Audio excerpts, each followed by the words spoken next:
হযরত সাঈদ ইবনে আব্দুর রহমান রাদিয়াল্লাহু তাআলা আনহু আল্লাহ নবী সাল্লাল্লাহু আলাইহি ওয়াসাল্লামের সঙ্গে যুদ্ধের ময়দানে চলে গেলেন।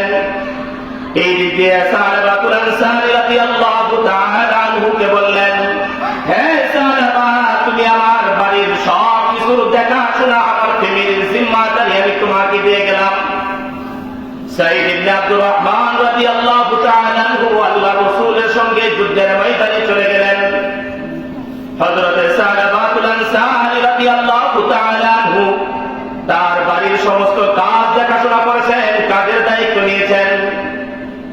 একদিন দুই দিন হঠাৎ একটা সময় শয়তানের প্রবঞ্চনায় পড়ে হযরত সাহাবাতুল আনসার রাদিয়াল্লাহু তাআলা আনহু হযরত সাঈদ ইবনে আব্দুর রহমান রাদিয়াল্লাহু তাআলা আনহুর স্ত্রীর ঘরের ভিতরে ঢুকে বললেন, প্রবেশ করলেন।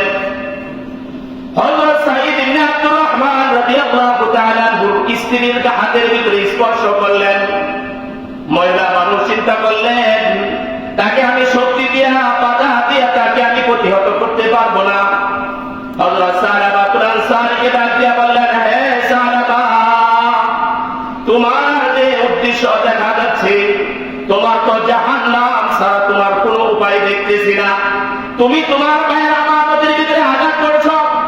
তোমার ভাই তোমার কাছে, আমার কাছে, আমাকে তোমার কাছে আমানত রেখে গিয়েছে, আর তুমি আমানতের খেয়ানত করতে যাচ্ছ।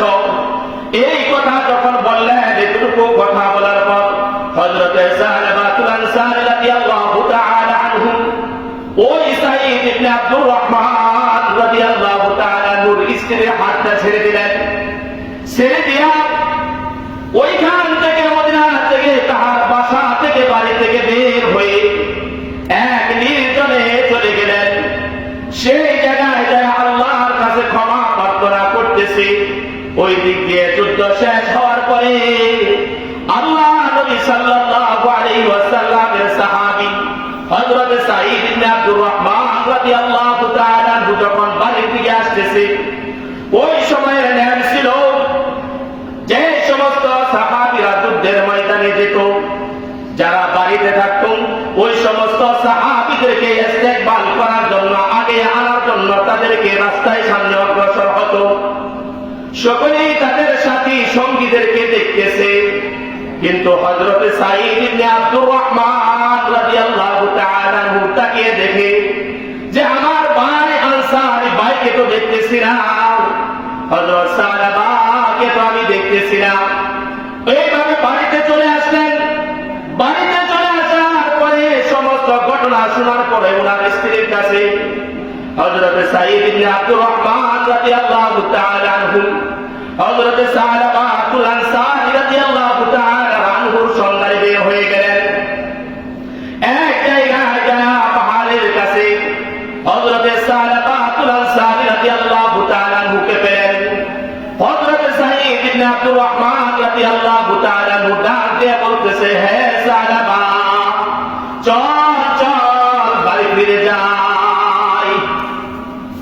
হযরত সাহাবাতুল আনসার রাদিয়াল্লাহু তাআলা আনহু ডাক দিয়ে বললেন, সাঈদ, আমি যে অপরাধ করেছি, এই অপরাধের ক্ষমা আমার আছে কিনা আমি জানি না, তবে আমি অপমানিত। আমাকে যদি তুমি নিয়ে যেতে চাও, অপরাধী অপমানিত গোলামের ন্যায় আমার হাত দুটাকে বেঁধে রশি দিয়া টেনে টেনে আমাকে মদিনায় নিয়ে যাও। হযরত সাহাবাতুল আনসার রাদিয়াল্লাহু তাআলা আনহু দুই হাত কেনা বাঁধলেন অপমানিত গোলামের ন্যায়। হযরত সাঈদ ইবনে আব্দুর রহমান রাদিয়াল্লাহু তাআলা আনহু টেনে আনতেছে। সাথে ছিলেন হযরত সাহাবাতুল আনসার রাদিয়াল্লাহু তাআলা আনহার কন্যা। হযরত সাহাবাতুল আনসার রাদিয়াল্লাহু তাআলা আনহুর কন্যা হযরত খামসা রাদিয়াল্লাহু তাআলা আনহা তার সাথে রশি দিয়া টানতেছে। যেই মাত্র মদিনা শহরের ভিতরে প্রবেশ করলেন, হযরত সাহাবা ডাক দিয়া বলে, সাঈদ, আমাকে রাসূলের দরবারে নিয়ে যাওয়ার পূর্বে আমাকে হযরত উমরের দরবারে নিয়ে যাও। আমি দেখি আমার জন্য কোনো ক্ষমার ব্যবস্থা ব্যবস্থা আছে কিনা। হযরত সালাবাতুল আনসারী রাদিয়াল্লাহু তাআলা আনহুকে নিয়ে রশি দিয়ে বাঁধা অবস্থায় টেনে টেনে হযরত ওমর ইবনুল খাত্তাব রাদিয়াল্লাহু তাআলা আনহুর কাছে নিয়ে গেলেন। নিয়ে যাওয়ার পর হযরত ওমর ইবনুল খাত্তাব রাদিয়াল্লাহু তাআলা আনহুকে যখন এই ঘটনা বর্ণনা করলেন, হযরত ওমর রাদিয়াল্লাহু তাআলা আনহু জালালি তবিয়তের লোক ছিলেন, বলতেছে আমার এখান থেকে তুমি দূর হয়ে যাও, তোমার জন্য কোনো ক্ষমার ব্যবস্থা নাই। এইবার সাহাবাতুল আনসার রাদিয়াল্লাহু তাআলা আনহু সাইদ ইবনে আব্দুর রহমান রাদিয়াল্লাহু তাআলা আনহুকে বলতেছে, হযরত ওমর আমাকে বিদায় করে দিয়েছে, আমাকে আবু বকর সিদ্দিক রাদিয়াল্লাহু তাআলা আনহুর কাছে নিয়ে যাও। কারণ আবু বকর সিদ্দিক রাদিয়াল্লাহু তাআলা আনহু নরম তবিয়তের মানুষ। হযরত আবু বকর সিদ্দিক রাদিয়াল্লাহু তাআলা আনহুর কাছে নিয়ে গেলেন। হযরত আবু বকর সিদ্দিক রাদিয়াল্লাহু তাআলা আনহু ঘটনা শোনার পরে বললেন, তুমি আমার এখান থেকে চলে যাও, তোমার জন্য ক্ষমার ব্যবস্থা আছে কিনা, তওবার ব্যবস্থা আছে কিনা, আমি আবু বকর সেটার সমাধান দিতে পারি না। আবু বকর ফিরে দিলেন। এইবার সাঈদ ইবনে আব্দুর রহমান রাদিয়াল্লাহু তাআলা আনহু হযরত সালাবাতুল আনসারী রাদিয়াল্লাহু তাআলা আনহু লিখে নিয়ে এইবার আলী রাদিয়াল্লাহু তাআলা আনহুর কাছে গেলেন। হযরত আলী রাদিয়াল্লাহু তাআলা আনহু ঘটনা শোনার পরে বলতেছে, আমার কাছে এটার কোনো সমাধান নাই, আমার এখান থেকে তোমরা দূর হয়ে যাও। এইবার সাহাবাতুল আনসারী রাদিয়াল্লাহু তাআলা আনহু ডাক দিয়ে বলে, সাঈদ, আমি উমরের কাছে গেছি, উমর আমাকে বিদায় করে দিয়েছে। আমি আবু বকরের কাছে গিয়েছি, আবু বকর আমাকে বিদায় করে দিয়েছে। আমি আলীর কাছে গিয়েছি, আলী আমাকে বিদায় করে দিয়েছে। আমি এতক্ষণ মনে মনে ভয় করেছিলাম, রাসূলের কাছে গেলে রাসূল হয়তো আমার ঘটনা শুনলে আমার প্রতি রাগান্বিত হবে, গুসা হয়ে যাবে। যেহেতু সাহাবায়ে কেরাম রাদিয়াল্লাহু তাআলা আনহুম তাহাদের মাধ্যমে আমার সমাধানের কোন রাস্তা বের হলো না, অতএব আমাকে রাহমাতুল লিল আলামিনের দরবারে নিয়ে যাও। এরকম ভাবে রশি দিয়ে টেনে টেনে আল্লাহ নবী সাল্লাল্লাহু আলাইহি ওয়াসাল্লাম রাহমাতুল লিল আলামিন, যাকে আল্লাহ রাব্বুল আলামিন রাহমাতুল লিল আলামিন গোটা বিশ্বের জন্য, গোটা জাহানের জন্য, উভয় জাহানের জন্য রহমত হিসাবে প্রেরণ করেছেন, ওই রহমতের নবীর কাছে নিয়ে গেলেন। আল্লাহর নবী ঘটনা শুনে বললেন, সালাবা, তোমার জন্য কোনো ক্ষমার ব্যবস্থা আছে কিনা, কোন সমাধানের পথ আছে কিনা, আমি রাসূল সেটা দিতে পারি না। এইবার সাহাবাতুল আনসারী রাদিয়াল্লাহু তাআলা আনহু ডাক দিয়ে বলতেছে, সাঈদ, রশি ছেড়ে দে। আমি মদিনায় ঘুরে ঘুরে দেখেছি ওমর আমার প্রতি অসন্তুষ্ট, আবু বকর আমার প্রতি অসন্তুষ্ট, আলী আমার প্রতি অসন্তুষ্ট, সমস্ত সাহাবায়ে কেরাম আমার প্রতি অসন্তুষ্ট, স্বয়ং আল্লাহর পয়গম্বর আমার প্রতি অসন্তুষ্ট হয়ে গেছে। অতএব আমাকে ছেড়ে দাও, যতক্ষণ পর্যন্ত আল্লাহ রাব্বুল আলামিন আমাকে ক্ষমা না করবে ততক্ষণ পর্যন্ত এই চেহারা আর মদিনার কাউকে দেখাবো না। এতক্ষণ পর্যন্ত তার সন্তান হযরত খানসামা রাদিয়াল্লাহু তাআলা আনহু তার সাথেই ছিলেন, রশি ধরে ধরে টানতেছিলেন। এইবার নিজের জন্মদাতা সন্তান ডাক দেয়া বলতেছে, হযরত খানসামা রাদিয়াল্লাহু তাআলা আনহা বলতেছে, হে সাহাবা, যতক্ষণ পর্যন্ত সাহাবায়ে কেরাম তোমার প্রতি সন্তুষ্ট না হবে, আল্লাহর পয়গম্বর আল্লাহর নবী যতক্ষণ পর্যন্ত তোমার প্রতি সন্তুষ্ট না হবে, ততক্ষণ পর্যন্ত তুমি সাহাবাকে তোমাকে আমি বাবা বলে স্বীকার করব না। হযরত সাহাবাতুল আনসারী রাদিয়াল্লাহু তাআলা আনহু সেখান থেকে দৌড় দিলেন, দৌড় দেয় আর বলে, আল্লাহ তুমি তো বলেছো ইয়া ইবাদিয়াল্লাযীনা আসরাফু আলা আনফুসিহিম লা তাকনাতু মির রাহমাতিল্লাহ ইন্নাল্লাহ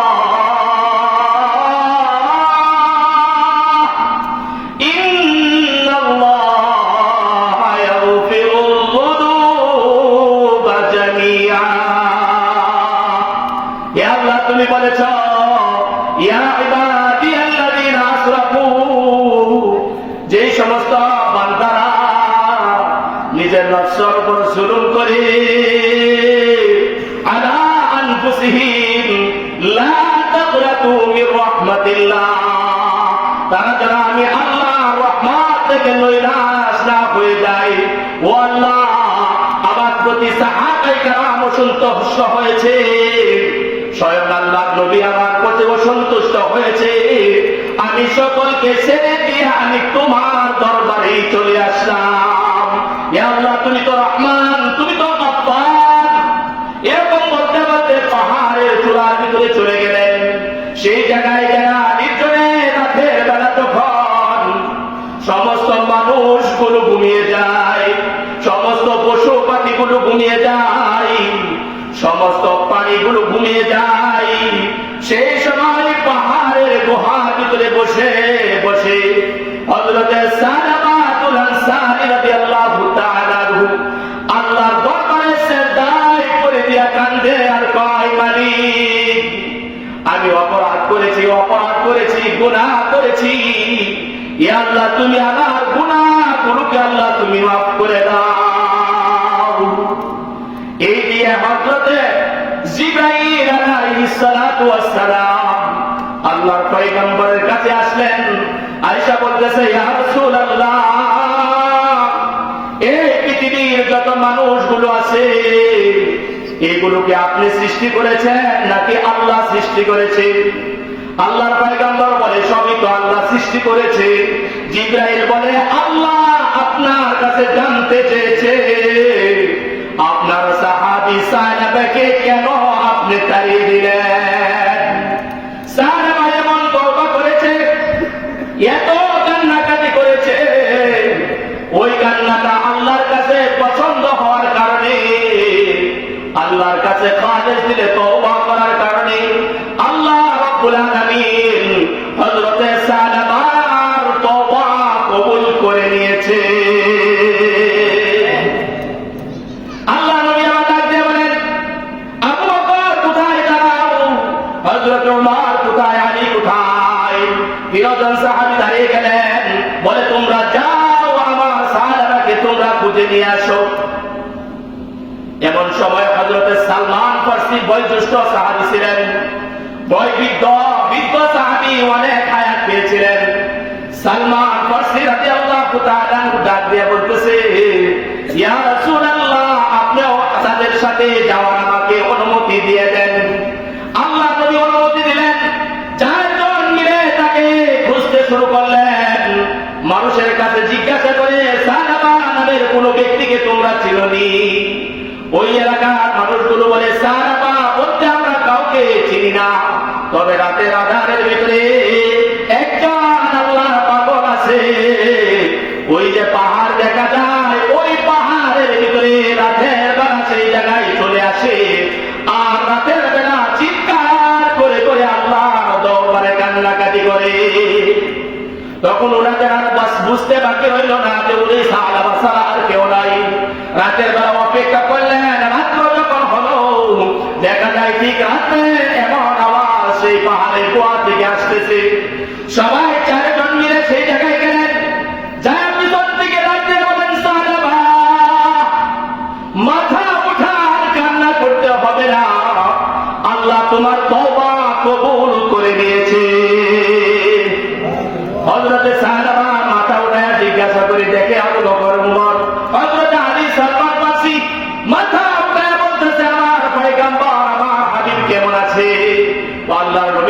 আছে, বলতেছে আমাদেরকে সাথে নিয়ে যাওয়ার জন্য, তোমাকে নিয়ে যাওয়ার জন্য আমাদেরকে পাঠিয়েছেন। হযরত সালমাতুল আনসারী রাদিয়াল্লাহু তাআলা ঢুকে নিয়ে ওই সাহাবায়ে কেরামের চারজন চলে আসতেছে। রাতের বেলা চলে আসতে আসতে একটা সময় ফজরের আযান হয়ে গেছে। মসজিদের নববীতে প্রবেশ করার পূর্বে আযান হয়ে গেছে।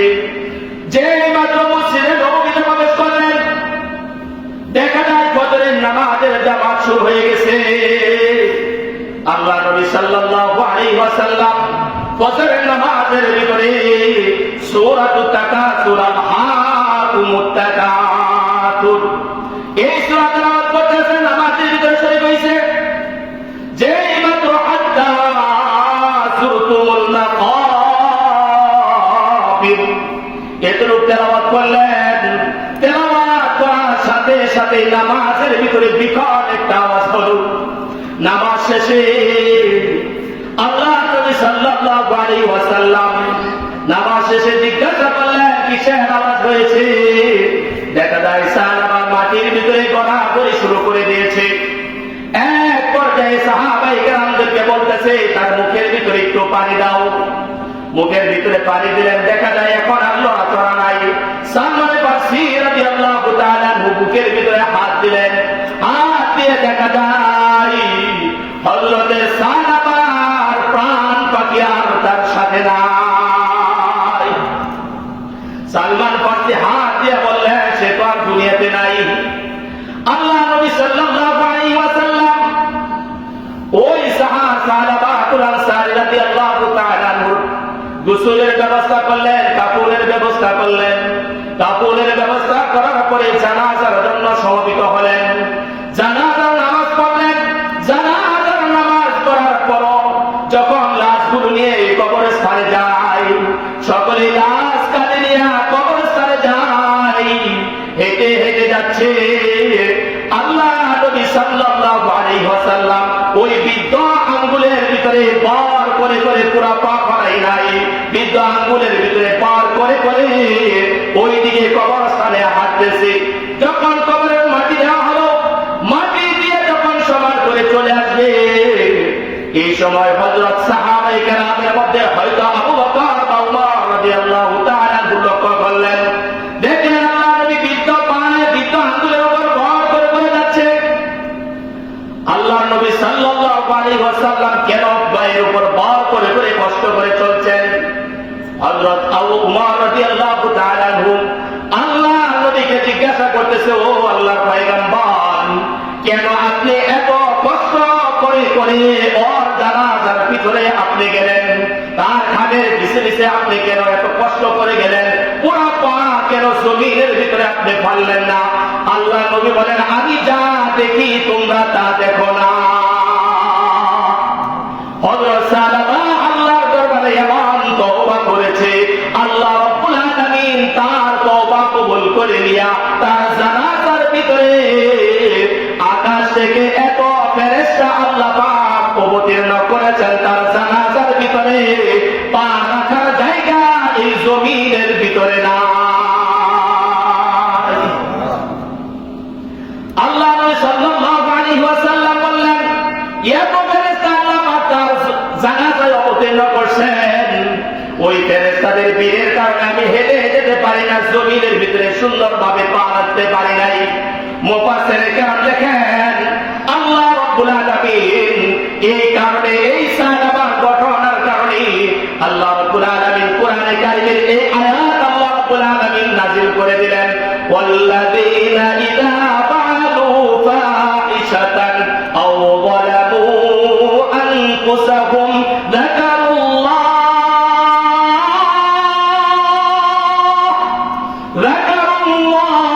فاستغفروا لذنوبهم ومن يغفر الذنوب إلا الله।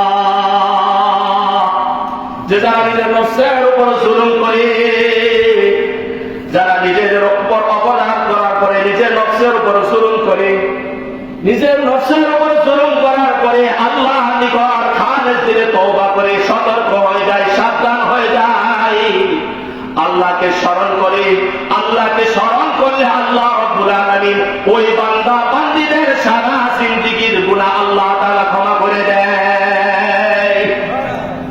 আল্লাহ অনেক দয়াবান, আল্লাহর কাছে খালেস দিলে তওবা করলে আল্লাহ তাআলা ক্ষমা করে। এখানে আমরা যারা আছি বলেন তো আমাদের গুনাহ আছে না নাই? আচ্ছা বলেন তো জাহান্নামে যাওয়ার জন্য কয়টা গুনাহ দরকার? একটা কবিরা গুনাহ জাহান্নামে যাওয়ার জন্য এতটুকুই যথেষ্ট। যে নামাজ না পড়লে কি গুনাহ হয়, সগীরা না কবিরা? সুদ খাইলে কি গুনাহ হয়, সগীরা না কবিরা?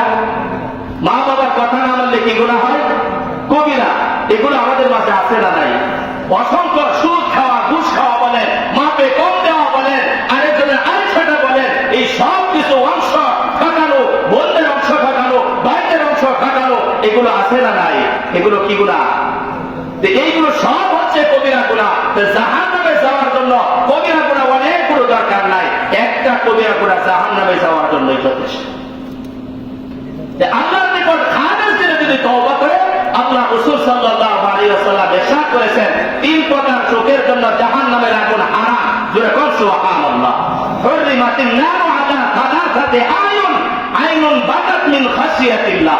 এক প্রকার চোখ হলো ওই চক্ষুগুলো যে চক্ষুগুলো আল্লাহর ভয়ে কাঁদে। যারা আল্লাহর ভয়ে কাঁদে, আল্লাহ রাব্বুল আলামিন ওই চোখগুলোর জন্য জাহান্নামের আগুন হারাম করে দেয়। জোরে কোন সুবহানাল্লাহ।